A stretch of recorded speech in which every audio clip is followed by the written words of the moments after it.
Bueno, bienvenidos y bienvenidas. Muchas gracias por acompañarnos en esta actividad. El día de hoy estamos con la profesora Soledad Hernández Carrillo de la Escuela de Psicología, las profesoras María Gabriela Castillo y Melisa Salas de la Facultad de Derecho y mi persona Eugenia Boza de la Escuela de Trabajo Social. Esta es una actividad que está siendo organizada en el marco de un proyecto compartido entre la Escuela de Trabajo Social y la Escuela de Ciencias Políticas, que se llama Migraciones y Derechos Humanos, Construcciones Conjuntas, cuyo objetivo es articular los diferentes proyectos, principalmente de acción social y actividades en general que se desarrollan en la Universidad de Costa Rica alrededor del tema de migraciones y refugio, con la intención de mejorar la atención y la construcción de conocimientos que se desarrollan alrededor de esta temática.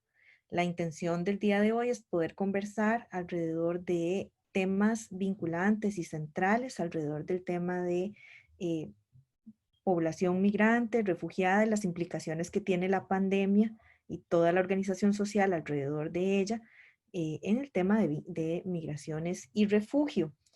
Eh, Les voy a dar ahorita la palabra a la profesora Soledad Hernández, que representa el proyecto TC 723 Migraciones, para que nos contextualice también alrededor de su proyecto y pueda iniciar. Gracias, Eugenia. Bueno, bienvenidas. Muy contentas de estar aquí, de poder concretizar este espacio, que era un espacio que habíamos como pensado, ¿verdad? Con el fin de poder compartir, profundizar también en algunos temas actuales referidos al contexto migratorio también en el marco de la pandemia. Y bueno, desde el TCU Migraciones, acompañando a la población migrante refugiada más allá de las fronteras, hemos estado como también como trabajando, ¿no? Procesos de fortalecimiento de capacidades, ¿verdad? Para ese acceso real y concreto de derechos para las personas migrantes y personas solicitantes y refugiadas en el país. En ese sentido, también, como ha ido como cambiando mucho la dinámica y también los aspectos normativos, ¿verdad? En este marco, consideramos que es vital poder estar más actualizados y actualizadas, ¿verdad? Con información clave para poder ir validando, ¿verdad? Esos derechos, pero desde una mirada también crítica, ¿no? De qué otras condiciones, ¿verdad? Qué obstáculos, qué limitaciones podemos ir encontrando en este contexto, qué afectaciones, ¿verdad? Porque creo que es una afectación en general, pero también es importante como visibilizar las particularidades por grupos de población, por condiciones, en este caso de nacionalidad, ¿verdad? Pero condiciones también de condición socioeconómica, condiciones que nos remite también a imaginarios, ¿verdad? Que tenemos como país en nuestras identidades y cómo influye eso en las relaciones con los demás y las demás, ¿verdad? Entonces, desde ese lugar, agradecemos mucho la participación de Melissa y Gabriel. Gracias, Sole. Las compañeras Melisa Salas y Gabriela Castillo son parte del proyecto ED 3426, que se llama Clínica de Migración y Refugio, eh, y ellas tienen para compartir también información alrededor del tema. Muchas gracias, compañeras, por el espacio brindado. Me gustaría iniciar hablando un poco de este proyecto que habla Eugenia y pues ubicarlo de la importancia que tiene para la Universidad de Costa Rica y hacia la proyección de esta población. Desde sus inicios, la UCR ha asumido un papel protagónico con las diferentes poblaciones vulnerables del país y la realidad nacional. En este sentido, la extensión docente es una modalidad de acción social y por eso es que esta clínica es una modalidad de extensión que se realiza con el fin de articular el quehacer de la academia con las comunidades nacionales, atendiendo prioritariamente a las poblaciones de mayor vulnerabilidad. A través de este se usa principalmente que el docente se involucre en la toma de conciencia social, abordando las necesidades de las comunidades de manera integral. En esta línea de pensamiento, y siendo la población migrante y refugiada poblaciones con necesidades de protección muy específicas, es que la UCR, específicamente a través de la Facultad de Derecho, se dedica a trabajar en la protección de esta población.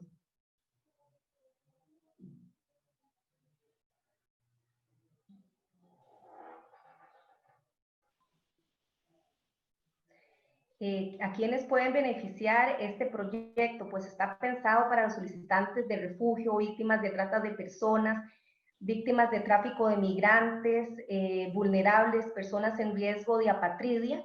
Y lo que hacemos es pues dar una orientación legal para acompañar a las personas en todo lo que son trámites migratorios. También se realizan pues litigios estratégicos en aquellas poblaciones que están viendo sus derechos fundamentales violentados. La clínica pues está muy interesada en realizar litigio estratégico para defender los derechos fundamentales que están resguardados tanto en la normativa nacional como internacional. Gracias, Melissa. Me permitiría preguntarte cómo pueden las personas contactar a la clínica.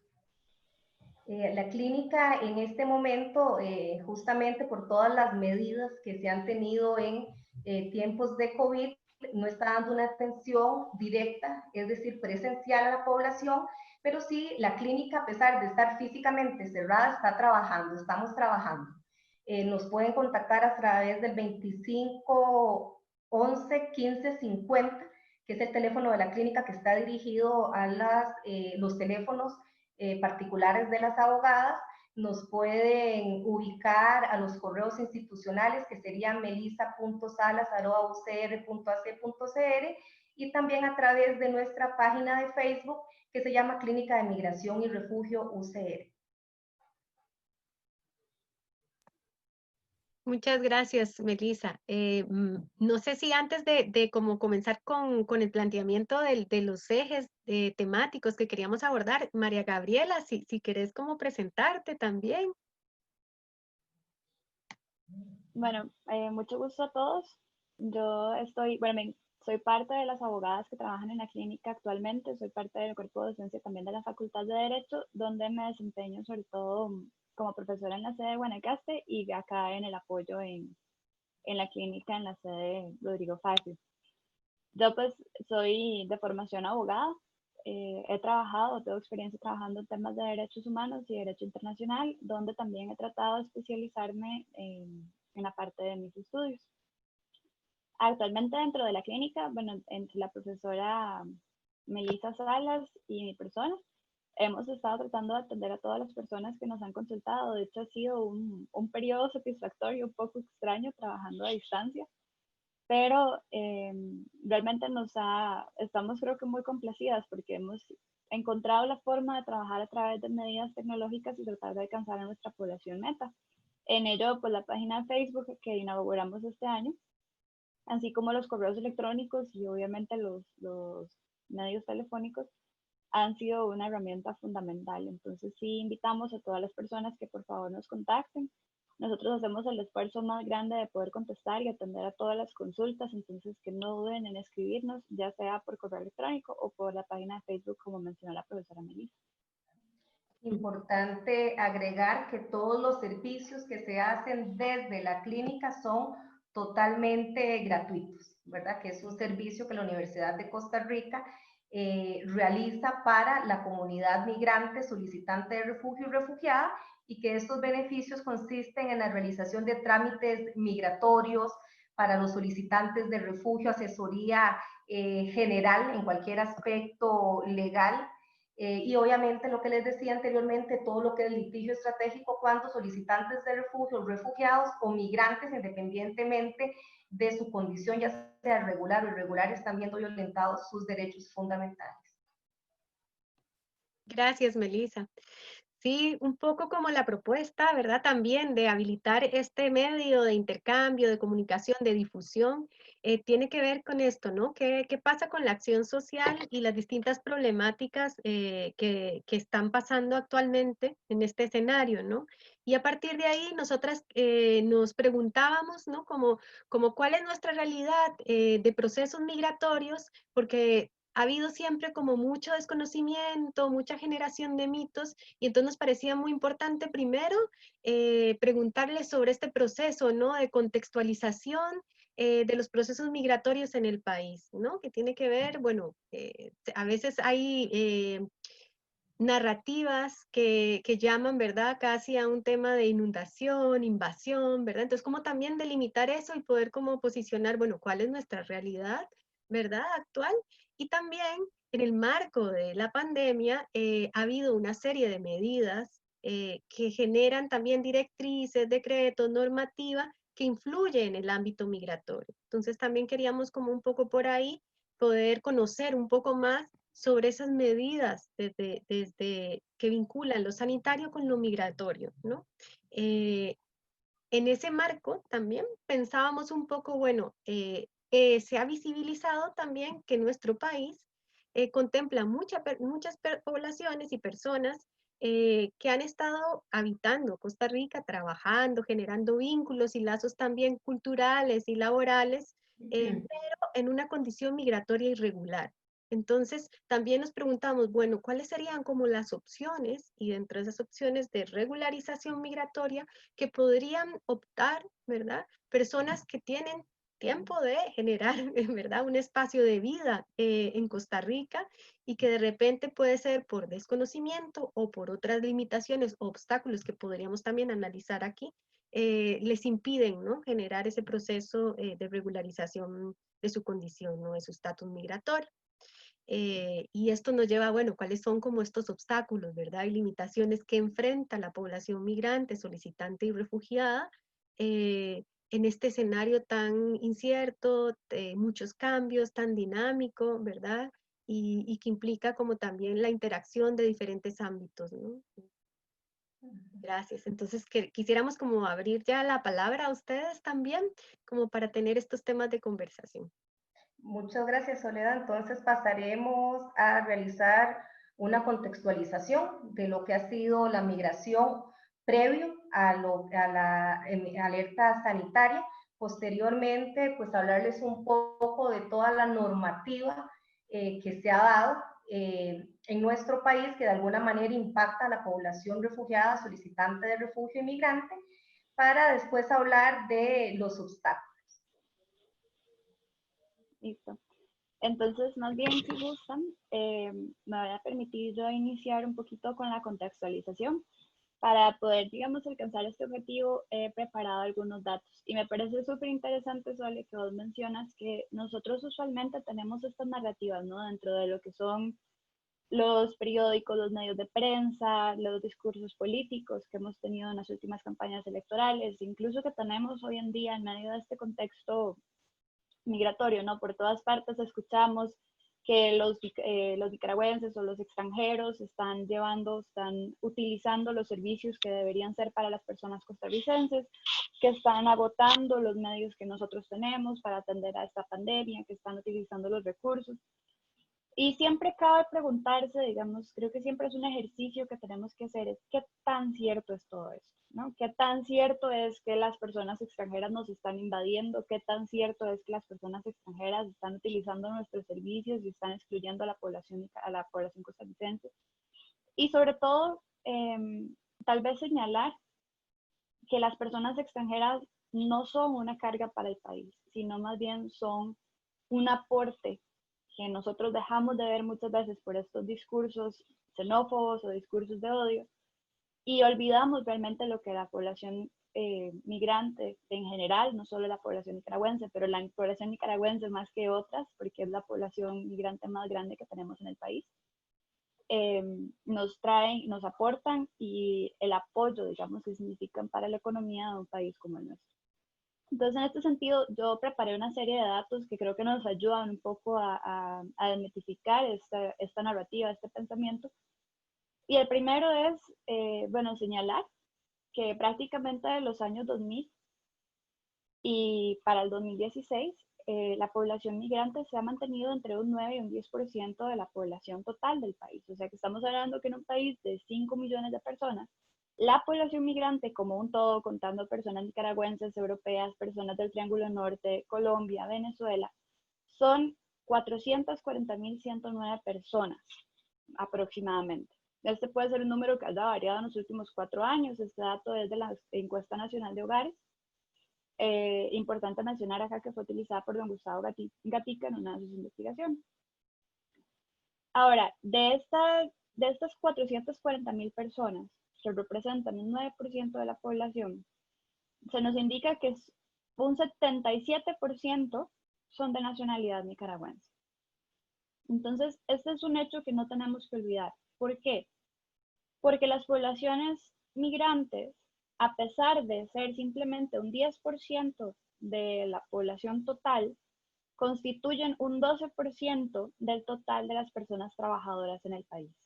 O sea, que si nosotros extrapolamos, y si no me equivoco, mientras que en los costarricenses la población laboralmente activa está cerca de un 60%, si nosotros extrapolamos ese dato a la población migrante, un 80% de la población es población laboralmente activa.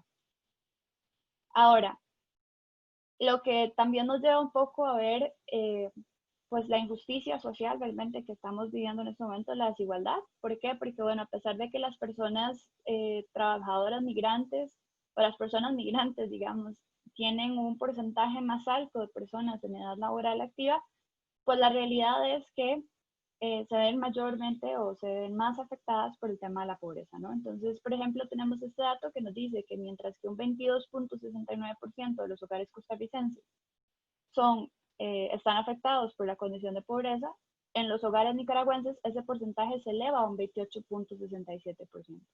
Mientras que en otras nacionalidades hay un 9.9% de los hogares afectados nada más. Obviamente hay circunstancias sociales, hay circunstancias culturales, hay muchísimos factores, digamos, que nos llevan a tener estos números, pero no podemos dejar de ver que a pesar de su aporte, a pesar de su esfuerzo y a pesar de su trabajo, la población migrante sigue siendo, y sobre todo la población migrante nicaragüense sigue siendo fuertemente afectada por la pobreza.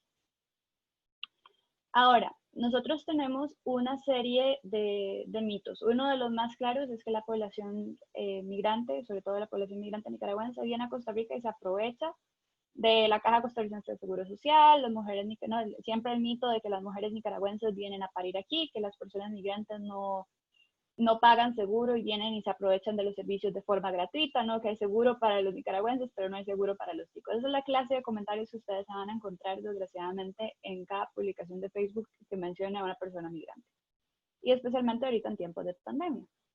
Bueno, la realidad es que para el 2016 se contabilizaban un 26.1% de las personas extranjeras como aseguradas directas. Mientras que nosotros, al trasladar esta pregunta a la población costarricense, nos damos cuenta de que solamente un 22% es asegurado directo.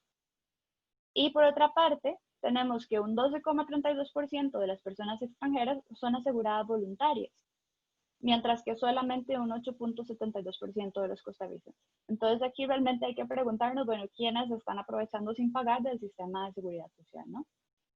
Ahora, ¿cuál es el aporte de estas personas? Bueno, don Gustavo Gatica, a través de su investigación, hace dos comparaciones. Una es respecto de la masa salarial, digamos, cuánto es lo que generan en términos de salario las personas migrantes, y logra determinar, haciendo una estimación con el salario promedio que recibe una persona migrante y contabilizando la cantidad de trabajadores por sector, que en términos de salarios, las personas migrantes aportan un 3.56% al Producto Interno Bruto de Costa Rica anualmente. Mientras que cuando hablamos, digamos, si hacemos una valoración de lo que aporta cada sector económico por el dividido entre el número de trabajadores, nos damos cuenta de que el trabajo de estas personas en agricultura, en construcción, en incluso labores, el empleo doméstico, nos están aportando el Producto Interno Bruto alrededor de un 11.32%. Y sí tengo que mencionarles que esto es mucho más alto que lo que nos aporta la inversión extranjera directa, que es alrededor, que para el mismo año, déjenme decirles, ya les verifico el número, para el mismo año era alrededor, bueno, creo que si no me equivoco es alrededor de un 3.5 para el 2016, si no me equivoco, según los datos del mismo Comex. 3.5% para el 2016, para el 2018, perdón. Entonces, esto para que nosotros hagamos una pequeña reflexión, ¿no? Porque cuando se trata de inversión extranjera directa somos muy abiertos, tenemos campañas de atracción, tenemos proyectos, propuestas, reducimos impuestos, etcétera. Pero cuando hablamos de personas migrantes que nos están aportando casi un 7% más al PIB, no tenemos esta apertura, ¿cierto? Entonces, bueno, esto es un poco una parte del contexto. Ya para finalizar con el contexto migratorio que tenemos, nosotros, a veces uno de los mitos es, bueno, las personas están irregulares, hay una desidia de parte de las personas migrantes para regularizarse, o hay una gran cantidad de personas irregulares que están acá invadiendo el país, que están fuera de control. Pero la realidad es que si nosotros vemos los números, para el 2016, migración contabilizaba 448.935 personas regularizadas, que prácticamente es la misma estimación, ¿no?, que teníamos en el censo, en la encuesta nacional de hogares. Ahora, importante, el valor, digamos, o el peso de la población nicaragüense se mantiene en un 77%, que es más o menos también el valor de las personas residentes permanentes. Y tenemos también en las categorías especiales y temporales un 23.3%. Ahora, estos datos son del Plan de Integración de 2018-2022 de la Dirección General de Migración y Extranjería. Y ellos nos están comentando que en los últimos 10 años aproximadamente, y eso me pareció bastante interesante, las categorías que más han crecido, por decirlo así, en términos de personas, no son los residentes permanentes, sino las categorías temporales. ¿Qué quiere decir? Que probablemente los trabajadores temporales, los trabajadores fronterizos, que son por lo general la categoría especial más común, es la población que más ha crecido. Y quiero dejarlos, digamos, con estos últimos dos datos, es que se estima que la población migratoria irregular oscila entre las 100.000 y 200.000 personas. No podemos estimar, digamos, de forma exacta, no podemos determinar cuánto es la población irregular que reside en el país, pero más o menos esto sería un quinto, digamos, o un cuarto de la población regular, la que se encuentra en condiciones irregulares. Y un segundo punto, digamos, que me pareció bastante interesante, es que la población, sobre todo la población nicaragüense, tiende a hacer una inmigración de corto recorrido. Y esto nos lleva un poco a la situación que estuvimos viviendo, ¿no?, al principio de la pandemia, donde se habló mucho de la situación de las personas migrantes en los cantones fronterizos, qué es lo que está sucediendo ahí. Tenemos comunidades que siempre históricamente han sido transfronterizas, donde una población se traslada de un lado al otro por condiciones de trabajo, por condiciones de estudio. Bueno, un tercio de la población nicaragüense suele permanecer en zonas fronterizas, no se traslada hasta el centro del país. Si bien están distribuidas a lo largo de todo el país, porque hay oportunidades de trabajo en varios sectores, un tercio de esta población permanece cerca de las fronteras. Entonces creo que eso es algo que tenemos que considerar y valorar, y también preguntarnos, bueno, si es un tercio de la población que permanece en las fronteras, creo que también ahí podríamos estimar o asumir que una buena parte de la población irregular también se encuentra en estas zonas fronterizas.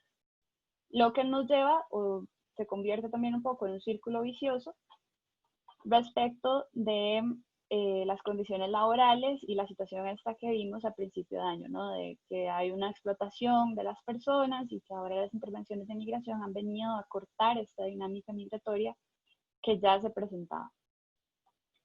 Lo que nos lleva pues a analizar un poquito más, y aquí le voy a ceder la palabra a la profesora Melissa Salas, sobre qué ha representado las medidas administrativas que ha adoptado el Estado para esta población.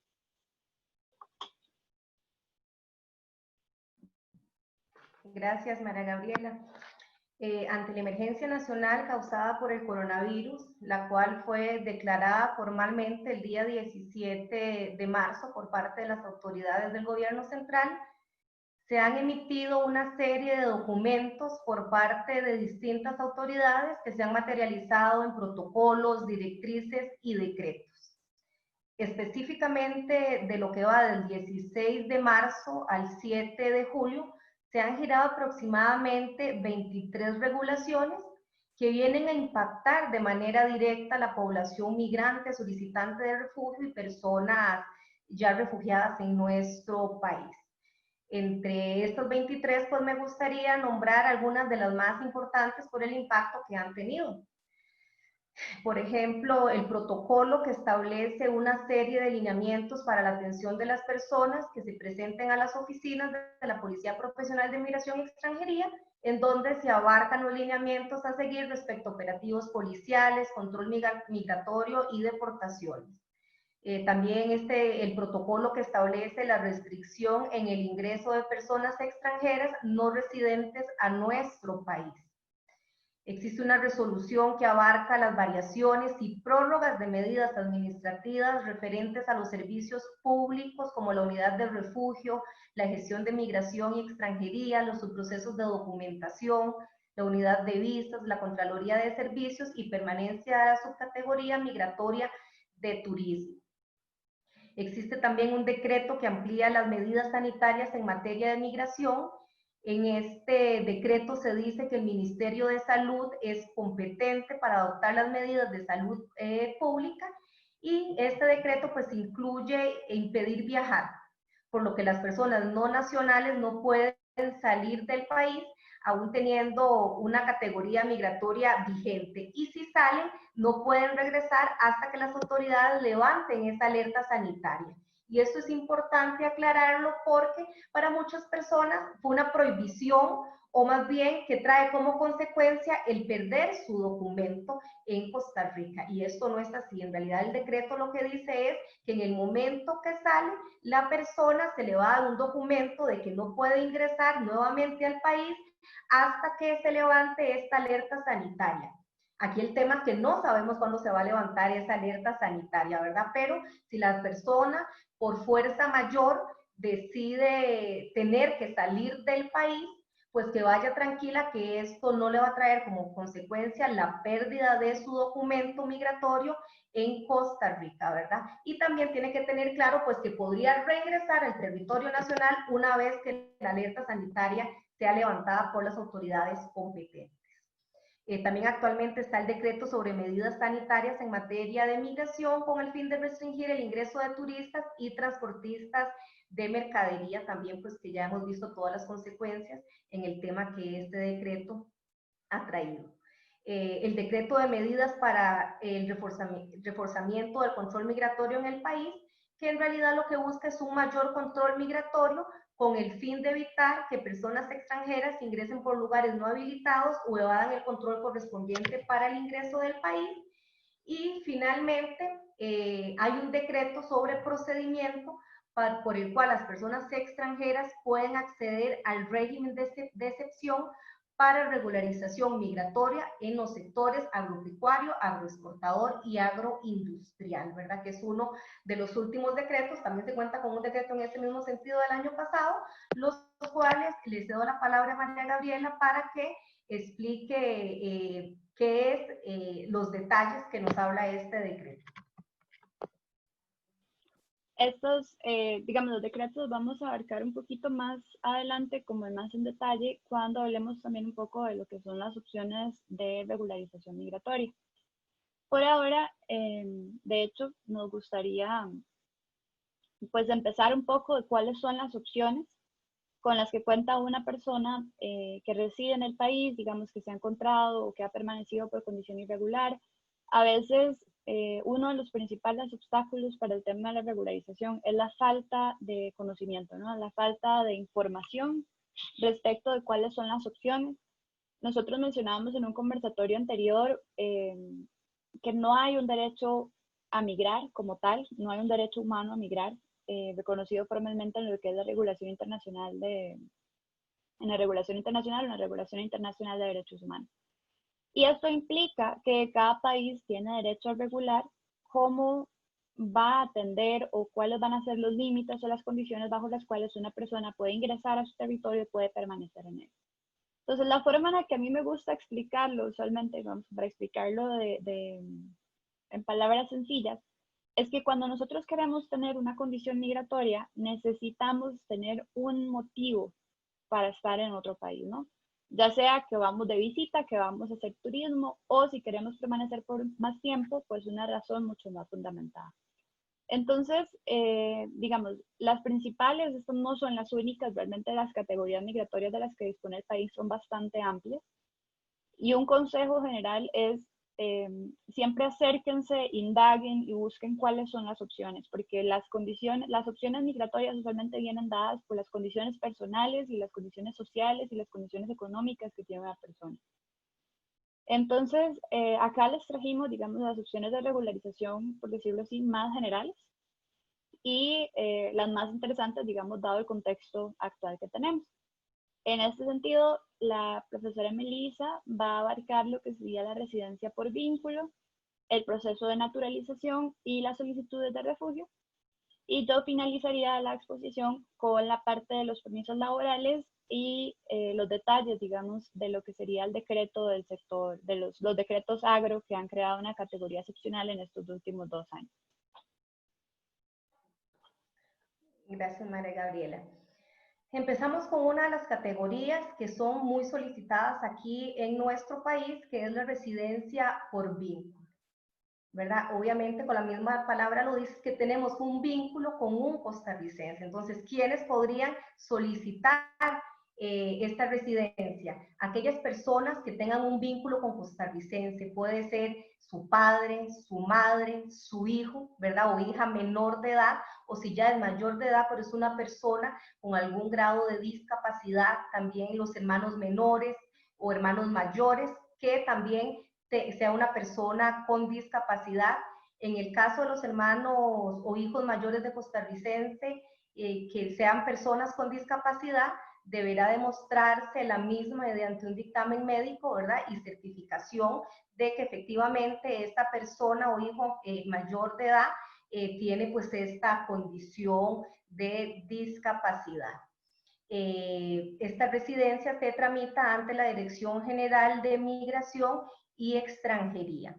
Importante decir que para tramitarla la persona tiene que tener su estadía de manera regular en el país, es decir, que para poder solicitar la residencia por vínculo, esta persona no puede estar viviendo de manera irregular, es decir, sin un documento en día o que su visa, digamos, de turismo se le haya vencido ya dentro del país. Esto siempre es muy importante tomarlo en cuenta. Y después tenemos los procesos de naturalización. ¿Qué es la naturalización? Es obtener la ciudadanía costarricense. Por lo tanto, se dice que la naturalización viene siendo el grado de integración mayor al que uno nacional puede obtener en otro país, ¿verdad? Es volverse ciudadano, volverse nacional de ese país. Y en nuestro país existen diversas leyes y procedimientos para efectos de naturalización.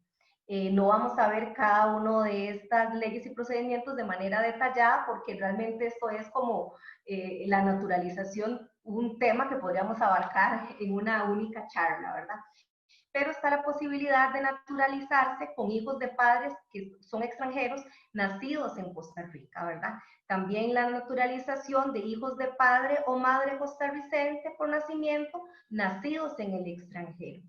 Está la naturalización por trascendencia, que es la naturalización por trascendencia del padre o la madre, que para naturalizarse por esta modalidad se requiere ser menor de edad, que el padre o la madre tengan trámite de naturalización o esté naturalizado ya aquí en el país, y que el hijo o la hija se encuentre residiendo en nuestro país al momento de naturalizarse su progenitor o progenitora. También la naturalización por residencia, que es una de las que más solicitan en los servicios de la clínica, que es haber residido en Costa Rica de manera oficial por un espacio de 5 años, quienes son iberoamericanos, y españoles por nacimiento, y 7 años quienes son de las demás nacionalidades. Otra posibilidad de naturalización sería por permanencia de mínimo de 20 años en el país que ya tenga esa persona. Y otro también que tramitamos con frecuencia en la clínica es la naturalización por matrimonio, que para naturalizarse por esta modalidad se requiere haber estado casado con costarricense por un espacio de 2 años y haber residido físicamente por ese mismo periodo en Costa Rica. A ver, esto es importante. La persona que solicita esta naturalización tiene que haber tenido este periodo de residencia aquí en nuestro país.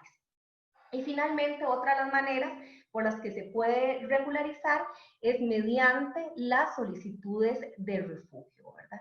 Y aquí pues tendríamos rápidamente que entrar a ver qué es un solicitante de refugio o qué es el refugio. El refugio realmente se da cuando la persona sale de su país de origen o de residencia habitual en busca de protección porque su vida, su seguridad, su integridad está en riesgo. Y este riesgo está ligado a diferentes motivos. Estos motivos pueden ser por su raza, por su género, por su nacionalidad, por pertenecer a determinado grupo social, la opinión política o religiosa. Me gustaría pues aclarar desde ya que la figura del refugio no es una condición o un estatus migratorio, ¿verdad? No es una categoría migratoria. Es una categoría especial que posee una protección internacional que deviene del derecho internacional de refugiados y sus instrumentos jurídicos. El reconocimiento de la condición de persona refugiada es de carácter declarativo y no constitutivo. ¿Qué significa esto? Que es declarativo porque indica el hecho de que la persona es un refugiado o refugiada. Una persona no pasa a ser un refugiado debido al reconocimiento que le da un país, sino que es reconocida como tal debido a que tiene los elementos para ser reconocidos, ¿verdad? Y desde ahí, al ser un carácter declarativo, es que estas personas, desde que son solicitantes de refugio, ya son protegidas por distintos principios de materia internacional sumamente importantes, como el principio de no refoulement o el principio que no se puede regresar al país donde su vida, su seguridad corre riesgo, ¿verdad? Y se le permite establecerse en el país hasta que finalice su proceso de solicitud, sea positivo o sea denegando esta solicitud. Aquí en nuestro país, transcurrido 3 años después de haberse reconocido la condición de refugiado, la Dirección General de Migración y Extranjería, a solicitud de la persona interesada, puede autorizar el cambio de categoría migratoria bajo pasar de ser refugiado sin perder la condición, ¿verdad?, a una categoría de residente permanente, esto siempre que la persona solicitante pues cumpla los requisitos. Importante decir que tanto las solicitudes de refugio, la naturalización, como las residencias por vínculo y los permisos laborales que va a explicar María Gabriela, son procesos que se pueden llevar de manera gratuita en la clínica migratoria, tanto la asesoría o el acompañamiento para la presentación de documentos ante la Dirección General de Migración y Extranjería o a la Oficina de Opciones y Naturalizaciones.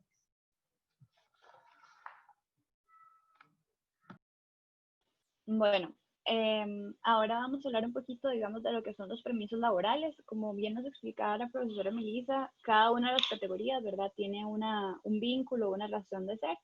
El permiso laboral usualmente se perfila o es la opción, digamos, para las personas que no tienen un vínculo con una persona costarricense o que no tienen, digamos, alguna otra razón tal vez más fuerte para permanecer en el país. Entonces, ¿cuál es la justificación acá? Bueno, precisamente que tenemos un empleo o que tenemos un negocio propio que justifique nuestra permanencia en el territorio costarricense.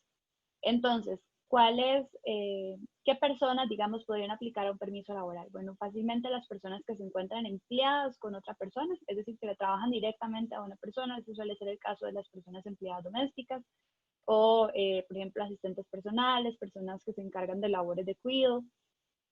Por otra parte, tenemos lo que son los permisos laborales para trabajar con personas jurídicas. Entonces, acá entramos, bueno, ya directamente las personas que trabajan para una empresa, por ejemplo, para un call center, las personas que trabajan en el sector de agricultura, en el sector de construcción.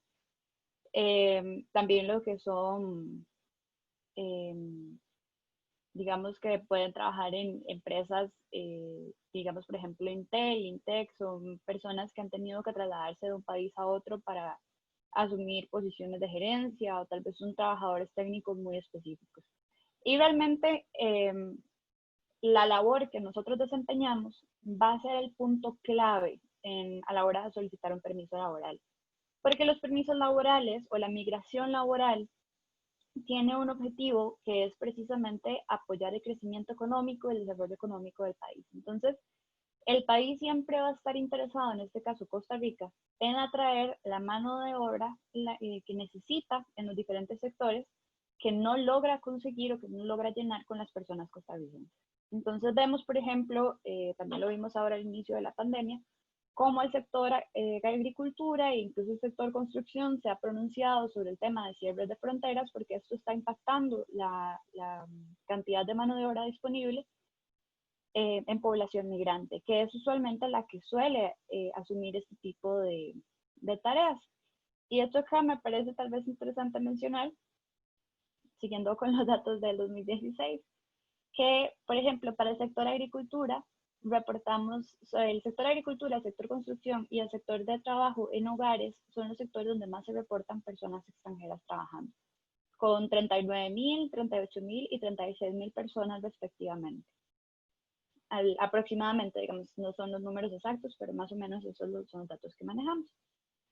Entonces, ¿cómo hace Costa Rica para determinar cuándo necesita a estas personas o quiénes son las personas que eventualmente podrían beneficiarse de un permiso laboral? Bueno, esto se hace a través de estudios técnicos que realiza el Ministerio de Trabajo y ellos hacen recomendaciones a Migración y Extranjería, a la Dirección General de Migración y Extranjería, sobre qué tipos de labores son aconsejables y son necesarias para poder para llenar o para satisfacer esas necesidades del mercado laboral.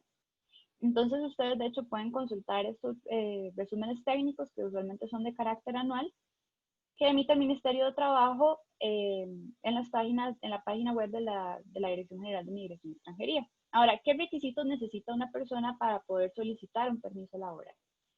Bueno, es importante mencionar que usualmente la vía correcta, o digamos el camino que se debería seguir, es aplicar por el permiso laboral mientras estamos fuera del país, ¿no? Acá nosotros usualmente la dinámica que observamos es que las personas primero entran al país, después consiguen el trabajo y después aplican por el permiso. Bueno, en un mundo normativo ideal, las personas primero deberían aplicar por una visa, digamos, tal vez identificar a su empleador, aplicar por una visa de permiso laboral y con la visa ingresar al país y ahora sí aplicar por el permiso laboral. ¿Por qué les comento cuál es la vía correcta? Bueno, porque la diferencia entre aplicar desde afuera o aplicar estando dentro del país va a implicar un pago de $200 extra. Mientras que si nosotros entramos con la visa, que también tiene su costo, ¿verdad? Nos vamos a ahorrarnos ese cambio de categoría porque entramos ya con una visa lista para solicitar el permiso laboral. ¿Qué es lo que sucede normalmente? Bueno, que la persona entra con su pasaporte, sella en frontera, le dan 90 días para ingresar al territorio, no entra como turista y una vez que nos encontramos como turistas, hacemos el cambio de categoría. Entonces, este cambio de turista a trabajador nos va a implicar un pago de $200. ¿Qué otros requisitos hay? Bueno, tenemos que presentar el formulario que solicita migración, es un requisito para todas las categorías, usualmente y casi todas las categorías nos van a solicitar también un certificado de antecedentes penales apostillado y un certificado de nacimiento apostillado y autenticado también, eso se tramita ante las autoridades de cada uno de sus países. También van a solicitarnos copia del pasaporte, van a solicitarnos fotografías, y van, digamos, ya los elementos característicos de la solicitud de permiso laboral. Va a implicar una oferta laboral por escrito, una carta a la persona que nos quiere emplear, en la cual se aclare cuáles son las labores que vamos a desempeñar, cuál es el salario que la persona va a recibir y cuáles van a ser sus condiciones, por ejemplo, de horario, etc. La persona empleadora también va a tener que demostrar, ya sea una persona física o una persona jurídica, que tiene los ingresos suficientes para poder pagar el salario de esa persona. Entonces va a tener que aportar constancias de un contador o, por ejemplo, una declaración de ingresos, de cuánto fue lo que percibió, o una orden patronal de cuánto es lo que percibe de salario, por ejemplo, en el caso de que fuera una empleada doméstica, o que fuera un asistente personal, o una secretaria. Además de estos requisitos, bueno, el trámite se presenta ante la Dirección General de Migración y Extranjería, en la ventanilla, la puerta 4 usualmente, que es la ventanilla de extranjería. Y la persona, digamos, la solicitud va a tener que referirse al Ministerio de Trabajo, el cual va a hacer una valoración y va a determinar si efectivamente la solicitud de trabajo la labor que va a desempeñar esta persona se encuentra dentro de las labores recomendadas por el Ministerio de Trabajo, donde encontramos inopia o vacantes, digamos, que no han sido posibles satisfacer. Y con base en esta recomendación que hace el Ministerio de Trabajo, la Dirección General de Extranjería va a resolver esa solicitud. Ahora, el proceso, como todas las otras categorías migratorias, incluso la solicitud de refugio, tiene la posibilidad de hacer apeladas y en el caso de que la Dirección General de Migración y Extranjería lo rechazara. Y pues la apelación, digamos, queda a cargo del Tribunal Administrativo Migratorio. Es importante mencionar que aunque a veces migración dura bastante en resolver, las personas solo tienen 3 días para presentar su apelación. Entonces, siempre tiene que haber, digamos, cierta proactividad de parte de la persona que está gestionando su trámite para pues presentar esta apelación de forma oportuna y poder seguir adelante con su condición si eso fuera necesario. Ahora, hay este año, el año anterior y este año con la situación del coronavirus, se adoptaron 2 decretos en el sector agricultura. Como les mencionaba, este es uno de los sectores donde más se necesita población extranjera para llenar lo que son o para atender a las cosechas de café melón, caña de azúcar, teca e incluso las cosechas piñeras que tenemos en zona norte y creo que tenemos también en zona sur. Entonces, en un primer intento, para atender a esta necesidad o a esta demanda de mano de obra extranjera, el 27 de septiembre del año anterior se adoptó se creó, digamos, una categoría de excepción migratoria para los trabajadores del sector agricultura.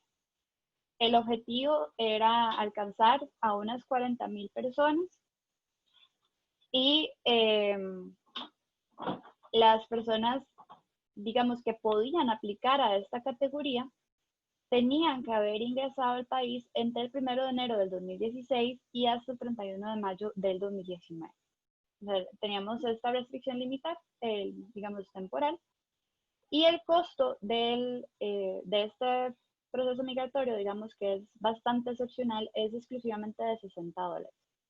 Ya ahora sí, cuando nosotros, si ustedes, digamos, lo tienen en cuenta, usualmente una categoría migratoria, digamos, regular, una residencia por vínculo o permiso laboral, puede llegar a tener un costo de hasta $350 si la persona tiene, por ejemplo, que pagar este cambio de categoría migratoria que les mencioné. Mientras que en este decreto, pues a algunas personas se les estaba excluyendo de esto y el costo en concreto eran $60. Ya a la hora de la renovación sí iba a tener un costo un poco más alto y se iba a exigir a la persona el estar adscrito a la Caja Costarricense de Seguro Social. Importante mencionar que en este decreto la validez pues, del documento migratorio iba a ser de 2 años y que tiene ciertas medidas, digamos, interesantes desde el punto de vista de accesibilidad para la población, y es que se iban a habilitar las oficinas tanto de la Dirección General de Migración y Extranjería como del Ministerio de Agricultura y Ganadería para recibir las solicitudes. Estas posteriormente iban a ser referidas a la Dirección General acá en San José, a la DGME, y ser tramitadas. Luego volvían a la oficina regional, digamos, donde fue presentada la solicitud para notificar a la persona.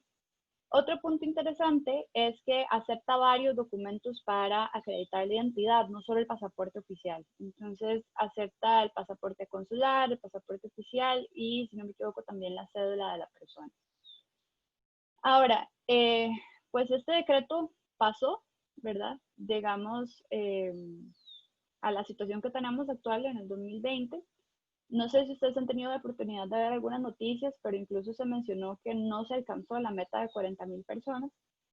Y, digamos, a la situación causada por el coronavirus, ¿no? Tenemos un sector agro desesperado porque nos cerraron las fronteras el 17 de marzo, tenemos cosechas que necesitan recogerse.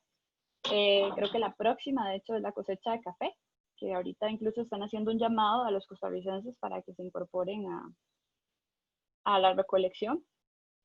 Y bueno, dentro de las medidas que se toman es hacer una categoría especial para trabajadores temporales del sector agropecuario, agroexportador o agroindustrial. ¿Cuál es la particularidad de este decreto? Bueno, que lo que busca es regularizar a las personas extranjeras que ya están en el país trabajando de forma irregular. Han habido algunas críticas de que lo que está haciendo este decreto pues es trasladar las cargas sociales a las personas, porque hará la opción de regularizarse, digamos, de trabajando por uno mismo en el sector agro, de asegurarse por uno mismo, mientras que debería ser la empresa realmente la que haga ese trámite de asegurar a la persona, ¿no? Y de dar un salario. Pero lo cierto es que si nosotros lo vemos desde una perspectiva tal vez un poquito más pragmática, yo creo que no vamos a tener otra oportunidad igual para regularizarnos si trabajamos en este sector, ¿verdad? Porque ese sí es un límite, puesto que este tiene condiciones bastante, es un decreto bastante abierto, digamos, da condiciones bastante favorables para la población migrante que usualmente tiene bastantes problemas o enfrenta bastantes obstáculos para reunir los requisitos o para poder reunir el costo del trámite o para poder acercarse, por ejemplo, a las oficinas de migración. Si estamos en Upala, si estamos en Los Chiles, a veces nos toca movilizarnos hasta San Carlos para hacer el trámite, etc. Con estos nuevos decretos, ahora las condiciones son muchísimo más sencillas. Entonces, por ejemplo, ¿qué condiciones nos ofrece este decreto? Bueno, siempre hay un límite temporal, ¿verdad? Está limitado para una cierta población, que específicamente son personas, otra vez, que hayan entrado en enero del 2016, o sea, ya estamos cubriendo la población que estaba en el decreto anterior, y que hayan ingresado al país hasta enero del 2020. Entonces, así respetamos lo que fue el cierre de fronteras el 17 de marzo, ¿no? Personas que hayan podido ingresar después del 17 de marzo no son admisibles. Y sobre todo el límite, ¿verdad?, que tienen que elaborar en el sector agrícola. Ahora, uno de los requisitos que vamos a ver más adelante es que la persona tiene que demostrar algún tipo de arraigo. Entonces, y acá son bastante generosos con la prueba. Puede ser hasta la matrícula de chiquito en la escuela, algún tipo de control que hayamos hecho en una caja de cosas y seguro social, etc. Hay un límite temporal, que esto no lo vimos en el decreto anterior, y es que las aplicaciones o las solicitudes tienen que presentarse entre el 22 de junio y el 22 de septiembre. Y creo que acá hemos tenido un fallo tal vez de la comunicación desde migración, porque creo que esto no se ha mencionado en ninguna otra parte. La persona, esto es súper importante, está exenta de los $200 del cambio de categoría migratoria. Y el trámite tiene un costo total de $60. Ya eso implica los pagos de derechos, copias, etcétera, que migración usualmente hace a la persona que quiere regularizarse. Y como les comentaba, tiene muchísimas más medidas para facilitar el acceso de las personas a esta condición migratoria. Entonces tenemos, por ejemplo, las medidas siempre de habilitar las oficinas regionales del Ministerio de Agricultura y Ganadería y las oficinas regionales de la Dirección General de Migración y Extranjería para recibir las solicitudes. Permite una variedad de documentos de identificación todavía más amplia que el decreto anterior. Entonces nos dice, por ejemplo, que se permiten certificados de nacimiento, se permiten copias de pasaportes, copias de cédulas. También permite las declaraciones de antecedentes penales, digamos, ya no tienen que venir autenticadas, sino que se pueden hacer en una declaración jurada, que según entiendo del reglamento está incorporada en el mismo formulario de solicitud. Entonces una declaración jurada que no se tiene que pagar ante un notario. Puede ser que no haya comprendido bien, pero esto es lo que extraigo yo, digamos, del reglamento. No hay alguna otra fuente oficial de migración que lo explique, pero lo que yo entiendo es que se encuentra incorporada dentro del formulario. Entonces la declaración adquiere su poder, digamos, del momento en el que se hace la firma frente al funcionario. Como les mencionaba, tiene muy bajos costos y además da una amplia variedad a las personas, una amplia cantidad de opciones y de medios probatorios a las personas migrantes para demostrar su arraigo en el país. Entonces puede ser desde algún carnet laboral, desde que sus hijos estén adscritos a matriculados a alguna escuela, o sea, realmente la lista es sumamente amplia para, por ejemplo, permisos vecinales, documentos que muestren la inscripción en algún documento, en algún centro educativo, la matrícula de los hijos, atención médica en la caja, cualquier documento idóneo que muestre la realización de algún trámite en alguna entidad pública costarricense, referencias de los movimientos migratorios ante la DGME, algún documento que acredite la presentación de cualquier trámite ante la Dirección General, alguna declaración jurada incluso del patrono de la persona, o cualquier otro no especificado que pueda ser útil para demostrar la presencia o la permanencia de la persona en el país. Entonces, bueno, por mi parte, esto sería, digamos, el contenido de estos decretos, que son bastante interesantes. Y por ahora nos queríamos también como centrar un poco en qué obstáculos y retos hemos identificado para la población migrante a raíz, digamos, de estas medidas.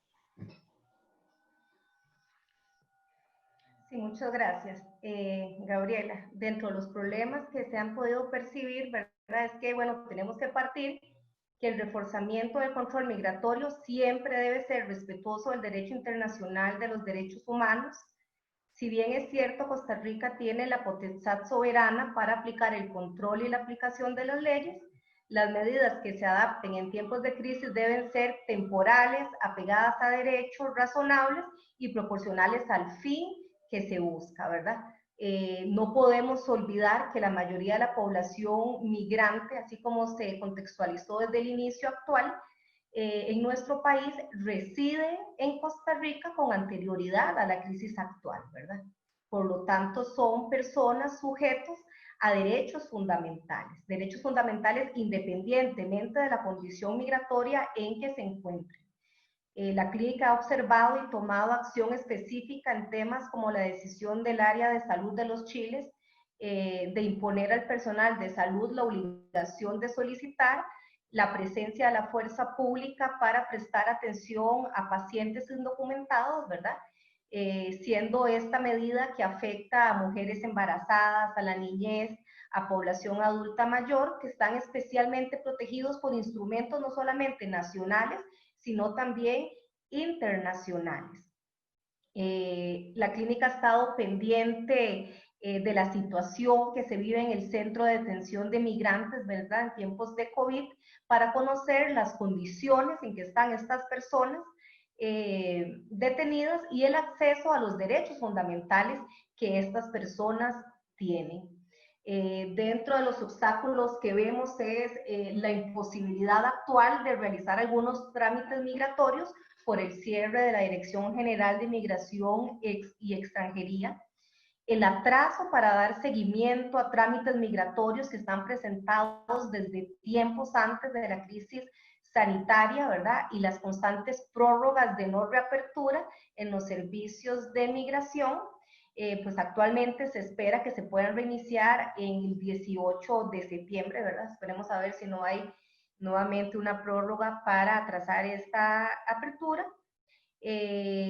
También hemos visto una gran dificultad o imposibilidad que las personas migrantes o solicitantes de refugio puedan conseguir ciertos documentos que deben presentar para las solicitudes que se les van a pedir ante la Dirección General de Migración y Extranjería. Lo que genera una preocupación y una ansiedad en las personas migrantes, puesto que está en una constante incertidumbre, ¿verdad? De que no pueden presentar los documentos, de que su proceso no está avanzando, de que tienen dificultad para poderse documentar. Específicamente lo que es para la población refugiada, se habilitó un correo para poder tramitar solicitudes de refugio por esta vía, ¿verdad? Lo cual, digamos, en ese sentido es bueno porque se está haciendo respetuoso de que las personas puedan tener el acceso a esta protección. Sin embargo, esto que se habilitara el correo, ¿verdad? Lo primero es que es una medida que no lo conoce la mayoría de la población, porque no ha sido una medida que haya sido enormemente publicitada. Y segundo, es una realidad que todas las personas no tienen acceso a la tecnología, ¿verdad? Entonces, al no poder hacer un ingreso directo a la institución, que es lo que generalmente las personas conocen, algunas no tienen la posibilidad de hacerlo por medios tecnológicos o ni siquiera conocen que actualmente se tiene este sistema. Otro de los obstáculos es que actualmente para que las personas puedan documentarse y obtener el documento migratorio, pueden acudir a los bancos o a los sistemas de correos de Costa Rica, ¿verdad? Que también, pues, en fin, esto es una buena medida en el sentido de que lo pueden hacer y que actualmente está habilitado, pero también el acceso puede ser complicado para la población que no conoce ni este servicio que se puede hacer a través de estas instancias o que no tienen acceso al servicio digitalizado de poder tomar una cita en estas instituciones, ¿verdad? Entonces, volvemos a que si bien es cierto, el servicio se brinda, volvemos a un tema de acceso. Si las personas realmente tienen la posibilidad de hacer esta llamada a través del número correspondiente, de pagar la llamada para poder obtener una cita. No sé si María Gabriela tiene alguno de los otros obstáculos. También la clínica estuvo pendiente, y le voy a hacer la palabra a María Gabriela, con una medida que se había tomado en zona transfronteriza, que era solicitarle a los pasajeros para poder tomar un bus transfronterizo que portaban su documento migratorio al día. Adelante, María Gabriela. No, bueno, tal vez reiterar un poco el tema de la falta de accesibilidad. Creo que uno de los retos más grandes ahorita es la falta de comunicación de parte, o las limitaciones tal vez en la comunicación de parte de la Dirección General de Migración y Extranjería, puesto que si bien se han adoptado muchas medidas administrativas, falta un poco tal vez más de proactividad de tratar de hacer llegar esta información a las personas. Entonces, por ejemplo, sé que hay población refugiada o solicitante de refugio que ahorita no, digamos, su cita ha sido reprogramada y no saben para cuándo ha sido reprogramada esa fecha, porque la información está publicada en la página web, pero tal vez no se le ha llamado a la persona directamente para informarle sobre este cambio. Tenemos otras situaciones, por ejemplo, que tal vez pueden estar más relacionadas un poco con el desconocimiento de las autoridades de la realidad social que se vive en zona transfronteriza, ¿no? Que es, por ejemplo, esta medida de solicitar a las personas que viajan en transporte público, o solicitar, mejor dicho, transporte público, pedir a las personas un documento migratorio vigente para poder utilizar el transporte. Y otras medidas de salud, por ejemplo, que han sido, que ha tomado, por ejemplo, el área rectora de salud de los Chiles, que fue básicamente solicitar, exigir al personal de salud que una vez que se presentara una persona indocumentada en su EOIS o en su región, llamar a las fuerzas de migración o a las fuerzas de policía para que procedieran a hacer un trámite migratorio, ¿no? Cuando en estas zonas, como bien conversábamos antes, tenemos una población irregular bastante amplia que tiene muchísimo tiempo de estar acá. Entonces, desconociendo también lo que son las directrices en temas de salud para personas adultas mayores, para niños, para personas embarazadas, puesto que la directriz lo que decía es todas las personas indocumentadas se tratan como COVID positivas. Otros retos, creo que la profesora Melissa ha hecho como una exposición bastante amplia de los que más se han vislumbrado. Yo sinceramente considero que ahorita es un tema sobre todo de comunicación y de enfrentarnos a la realidad de que tenemos una población que tiene poco acceso a medios tecnológicos y a veces también una escolaridad baja que también les dificulta el acceso a estos medios. Y pues creo que también plantear la cuestionante o la interrogarnos o reflexionar sobre por qué ha sido tan difícil para migración adaptar sus servicios a citas, a procesos, empezar a trabajar de forma más paulatina como lo han hecho otras instituciones públicas e insisten más bien en no recibir solicitudes y cada vez ampliamos más el plazo, creando más inseguridad jurídica para estas personas, pero no recibimos tampoco digamos, lo que son trámites, solicitudes, etcétera. Entonces, ¿por qué de parte de las autoridades de migración tal vez no ha habido esa facilidad de empezar o de ajustar sus procesos de trabajo a la nueva realidad que estamos viviendo? A mí, pues, me gustaría hacer un cierre de lo que hemos discutido. No sé si tienen alguna pregunta previa, las compañeras. Gracias, compañeras. Sí, a mí me gustaría consultarles sobre, bueno, hay varios de los proyectos que articulados en el marco del proyecto de migraciones y construcciones conjuntas que tienen procesos de trabajo o vínculos de alguna forma con las fronteras, específicamente con la frontera norte. sí, y sí sabemos también que la situación en las fronteras con esta población que María Gabriela ha enfatizado, ¿verdad? Que son poblaciones que no necesariamente han entrado de forma regular, em, y que también hay familias binacionales y demás. Toda esta situación ha generado muchísima incertidumbre, ¿verdad? Ellos y ellas se han sentido de alguna forma perseguidos, perseguidas. Y bueno, este contexto pues entonces también coloca un especial énfasis en esas poblaciones, ¿verdad? En las poblaciones de las fronteras. Entonces yo quisiera conocer de parte de ustedes cómo analizan ese contexto y cómo analizan el impacto de los instrumentos en esas poblaciones migrantes transfronterizas, ¿verdad? Y yo también quería consultarles justamente porque, pues, por lo menos en Pala, en las fronteras, hay oficinas de migración, ¿verdad? Pero también es complicado la comunicación y demás. Si ustedes pudieran referirse también a eso, o algunas recomendaciones inclusive a nosotros como proyectos, en cómo fortalecer y cómo aportar a esa comunicación. Muchas gracias, Eugenia. Pues en realidad esta realidad de pueblos transfronterizos la conocen o las personas que han trabajado directamente en zona y obviamente las personas que viven en esa realidad. Quien tiene la posibilidad de viajar se da cuenta que no hay posibilidad de visibilizar cuando está uno ya en territorio nicaragüense o costarricense, ¿verdad?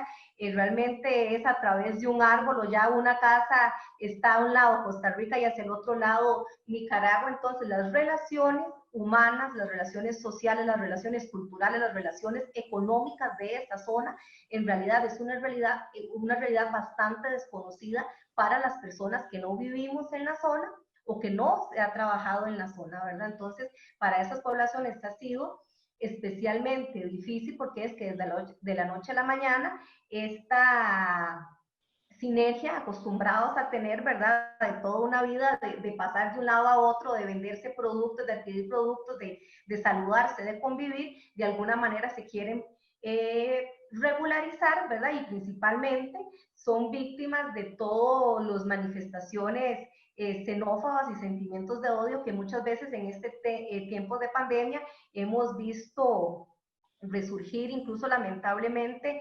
expandirse, ¿verdad? Elevarse. Entonces es realmente una población que ha sentido toda la pandemia de manera directa, ¿verdad? Porque a ellos sí les cambió las condiciones de vida de un momento al otro, principalmente limitaciones a los que no estaban acostumbrados, familias binacionales, ¿verdad? Que vivían un tiempo en un lado, que pasaban, que se llegaban a visitar.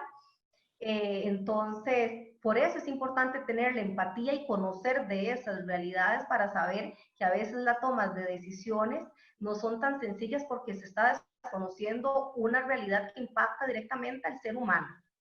Como recomendación a los proyectos transfronterizos, lo primero es hacer una labor, como bien lo decía María Gabriela, de empoderar a las poblaciones. Este empoderamiento es empezar por la información. Cómo se pueden hacer los trámites, qué acceso, qué servicios se pueden brindar, ¿verdad? Darles a conocer sus derechos como población migrante en el país, estar monitoreando todas aquellas situaciones en donde diferentes instituciones quieran desconocer estas obligaciones normativas y estar constantemente pues levantando la voz, denunciando, empoderando a la población y la información, el conocimiento empodera, ¿verdad? Darles a conocer los procesos de los que ellos pueden formar parte, porque el problema de las personas migrantes y sobre todo aquellas que no se encuentran con documentos, incluso antes de la emergencia de salud, son personas muy temerosas, ¿verdad? Que creen que por no tener sus documentos al día no tienen ningún tipo de derecho y eso es mentira. Los derechos fundamentales, los derechos laborales tienen que respetarse a la persona independientemente de su condición migratoria en el país. De ahí que a nosotros este tema de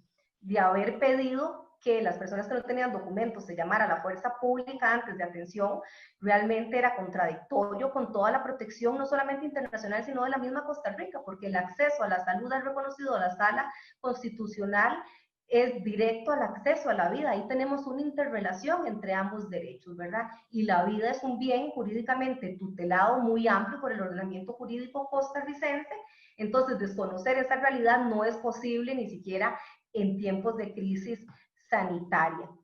De ahí, pues, trabajar con estas realidades, fortalecerles sus derechos, pero principalmente siempre empoderarlos y estar muy vigilantes de que todas las medidas que se tomen, partiendo de que está esa potestad soberana del Estado costarricense, poder implementar medidas, siempre se hagan en un marco de respeto hacia las poblaciones vulnerables, ¿verdad? Y hacia la población migrante. Sí, tal vez ahí simplemente creo que el aporte de Melissa ha sido sumamente claro. Sí, desde mi perspectiva, creo que lo que hemos visto, sobre todo en zona norte, en Upala, en los Chiles, ha sido el impacto de medidas que están desconociendo la realidad social. Y eso es creo que algo que las autoridades de migración, siento que tal vez de un tiempo para acá, tal vez han empezado a considerar un poco más, pero la realidad es que las medidas que se están tomando no se ajustan a la realidad que tenemos en esas comunidades transfronterizas, que como bien dice Melissa, el movimiento de un lado al otro es una constante, ¿no? La frontera no deja de ser una línea imaginaria que nos está separando territorios que tienen vínculos comerciales, familiares, laborales, que tienen años y son sumamente antiguos. Ahora, respecto en concreto a la pregunta que haces, bueno, en Upala hay una oficina de migración, sí es cierto. En Upala hay una oficina de migración, también tenemos oficinas de migración en Liberia. Y en los Chiles no tengo muy clara cuál es la situación, sé que tenemos pues el paso fronterizo, ¿no? Pero ahí no se pueden gestionar cuestiones administrativas migratorias. Usualmente quienes están presentes ahí es la policía. ¿Qué es lo que sucede? Bueno, nosotros, yo no sé si ustedes vieron para ver la lista de requisitos que necesitamos presentar para cada uno de los trámites migratorios. Usualmente nunca vamos a estar exentos de trasladarnos, ya sea a nuestro país de origen a traer algún documento o al centro del país, digamos acá en el caso de Costa Rica sería San José, para acceder, por ejemplo, a las embajadas. Anteriormente, en zona norte existían consulados que facilitaban el acceso a los antecedentes penales, a los pasaportes, digamos, facilitaban muchísimo más el acceso a los trámites. Y por otra parte, también un poco en defensa de las autoridades de migración, ¿verdad? Que no son los malos de la película necesariamente.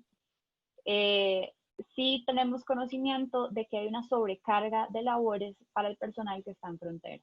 ¿Y esto por qué sucede? Porque, por ejemplo, en el caso de Upala, que es el que tengo es más cercano para mí, las personas que hacen los trámites de migración son parte del cuerpo profesional de policía de migración, no son personas administrativas. Entonces, ¿qué implica esto? Que estas personas tienen un horario, tienen que repartir sus labores, ¿no? Entre las labores de policía, que implican estar de patrullaje, que implican participar en operativos, que implica hacer periodos de guardia de 24 horas, son 4 personas en una oficina diminuta que de paso, vale mencionar, está en zona de riesgo de inundación, ¿verdad?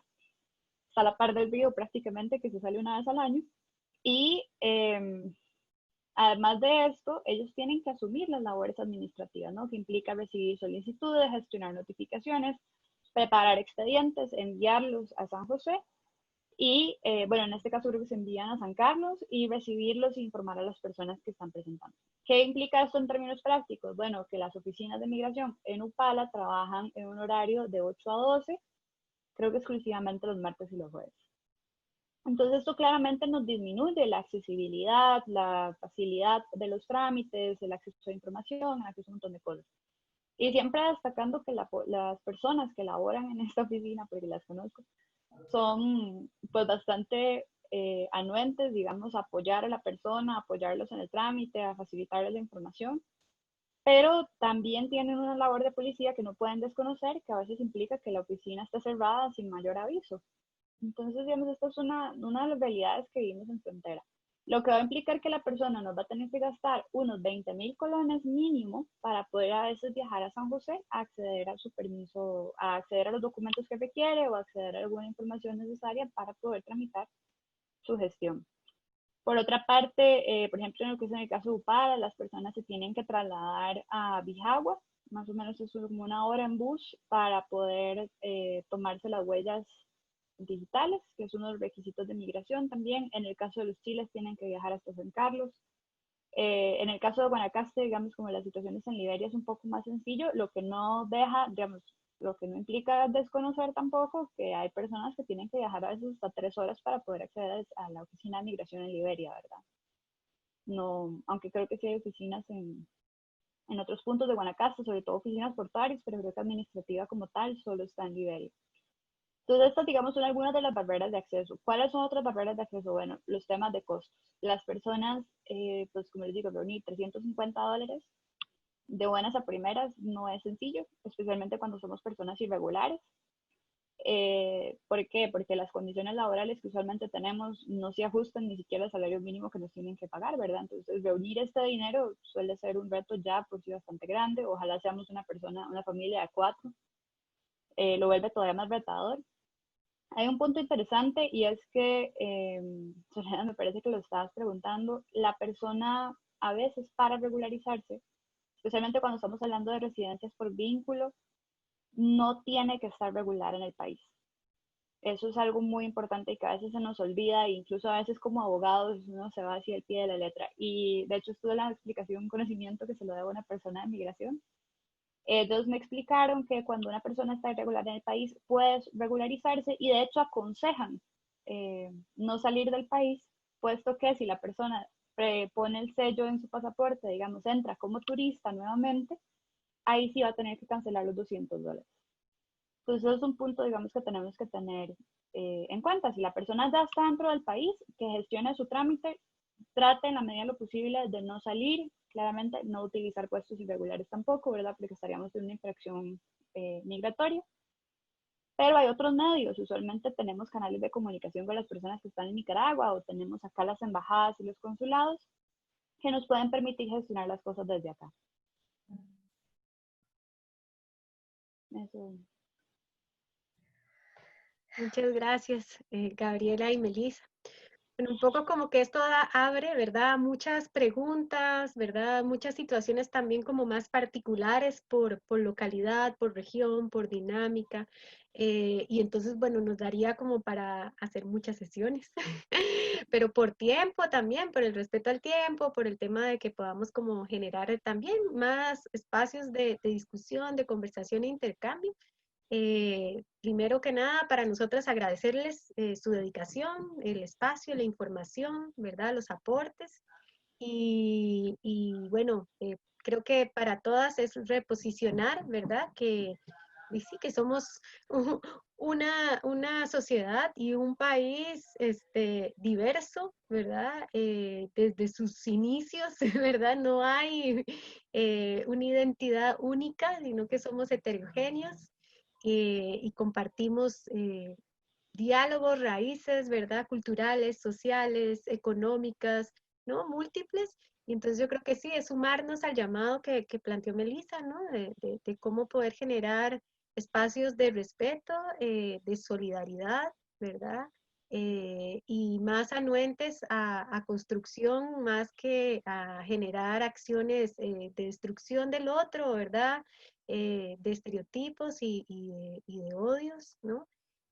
Porque bueno, la realidad es que es otra, ¿no? Tenemos que también generar acciones de convivencia, ¿no? También. Entonces, me sumaría a eso, agradecería el espacio y creo que sí, que quedan, bueno, a mí me quedan muchas dudas de algunas cosas que quisiera como profundizar, pero creo que por el espacio de hoy podríamos como ver si en otros momentos podríamos plantear más, más conversatorios, ¿no?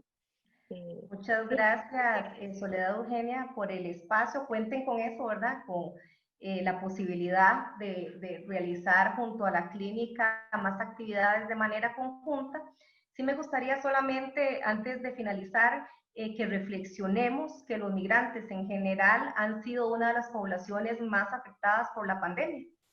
En sí, no solo por los efectos de la enfermedad, sino también por las medidas de los gobiernos y por los sentimientos y manifestaciones xenófobas de algunas personas, y más lamentablemente cuando este rechazo recae en el migrante pobre y más vulnerable, ¿verdad? Entonces, es decir, como en las palabras de Adela Cortina, que ese rechazo en realidad a veces no se alimenta por ser extranjero, sino porque son extranjeros pobres, ¿verdad? Lo que nos llama ya no solamente a la xenofobia, sino a la porofobia.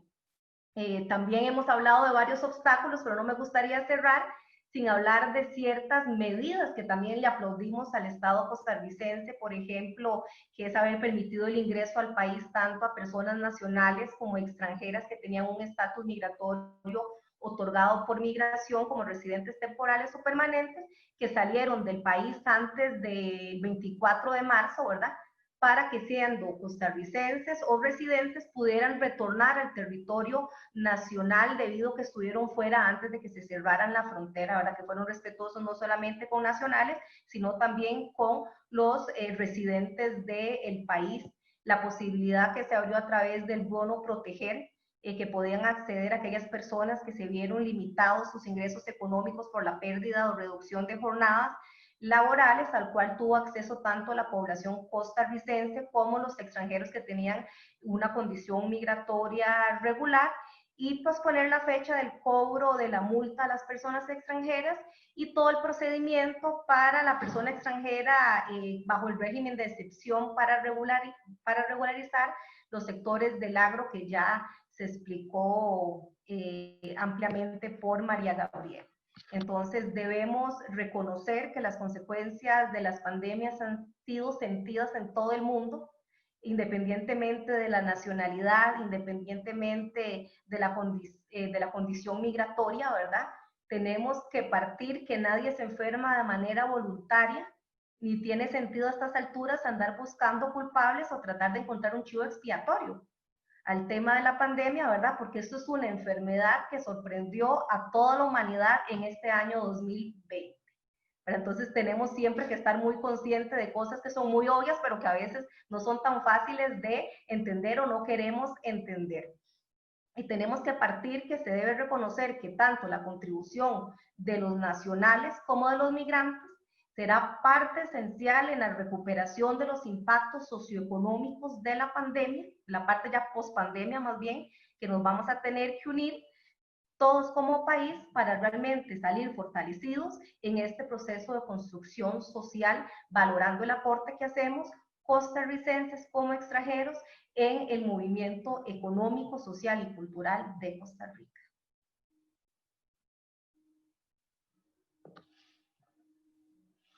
Muchas gracias, Melissa, y de mi parte también, mucho agradecimiento, de verdad, por haber podido compartir esta actividad. Muchas Muchísimas gracias. gracias por el espacio también. Gracias. Hasta luego. Hasta luego.